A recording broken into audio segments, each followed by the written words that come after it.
नमस्कार, तुम्ही बघत आहात जनहित समाचार यूट्यूब चॅनल। बघा आजच्या घडामोडी, मी तुमचा बाबुराव करी।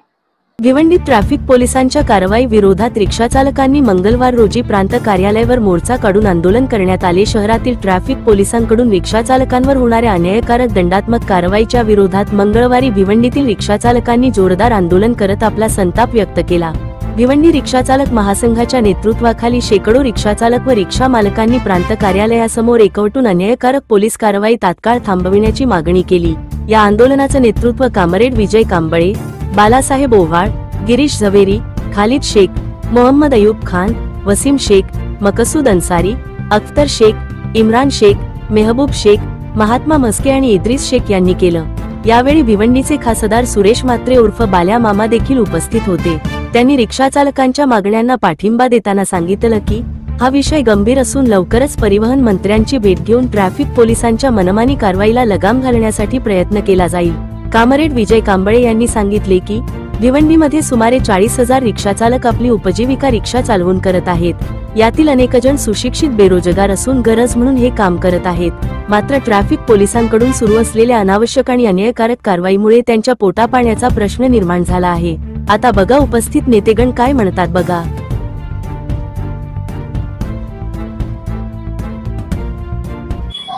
आम्हाला ना ओ सीटला 11,500 फाईन आहे आणि प्लस 3 सीटच्या वर सीट घ्यायला अलाउड नाही। त्यात अजून भाडं पण वाढवून नाहीये।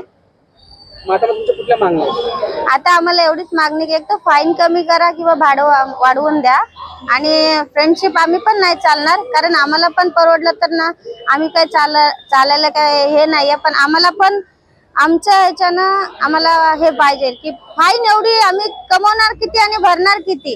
11,500 जागेवर बोललं तर ते तर भरपूर आहे आमच्यासाठी।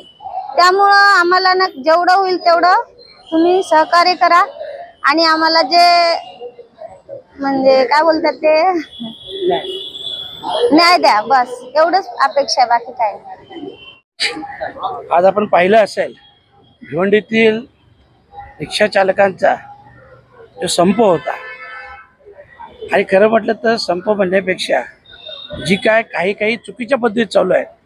अरे रिक्षावाला हा महिन्याला किती कमवू शकतो? 15,000, 20,000, 25,000 आणि जर त्याला तुम्ही 11,000, 12,000, 13,000 फाईन लावली तर ती फाईन कुठून भरायची? त्यांनी त्यांचा परिवार कुठून चालवायचं? मुलाबालांचं पोषण कसं करायचं? त्यांची शाळा कशी शिकवायची? ह्या सगळ्या गोष्टी एक माफक विषय आहे आणि म्हणून मी तसं ट्रॅफिक DCP साहेब असतील, ACP असतील, त्या सगळ्यांशी मी चर्चा देखील त्याविषयी करणार आहे आणि काहीतरी एक नवीन कलम आहे 66-192 म्हणून, आणि त्या कलमांतर्गत देखील कारवाई केली जाते।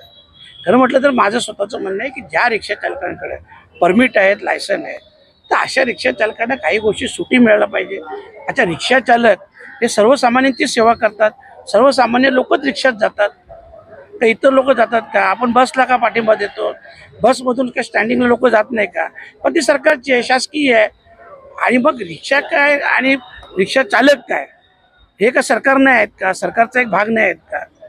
तर काही गोष्टींचा सहानुभूतीपूर्वक विचार व्हायला हवा आणि त्या बाबतीत मी शुक्रवारी मीटिंग देखील लावलेली आहे आणि त्यानंतर मग संबंधित मंत्री महोदयांशी पुढच्या आठवड्यात अधिवेशन चालू आहे, मुंबईला बैठक घेऊन त्याच्यावर एक तोडगा काढला जाईल।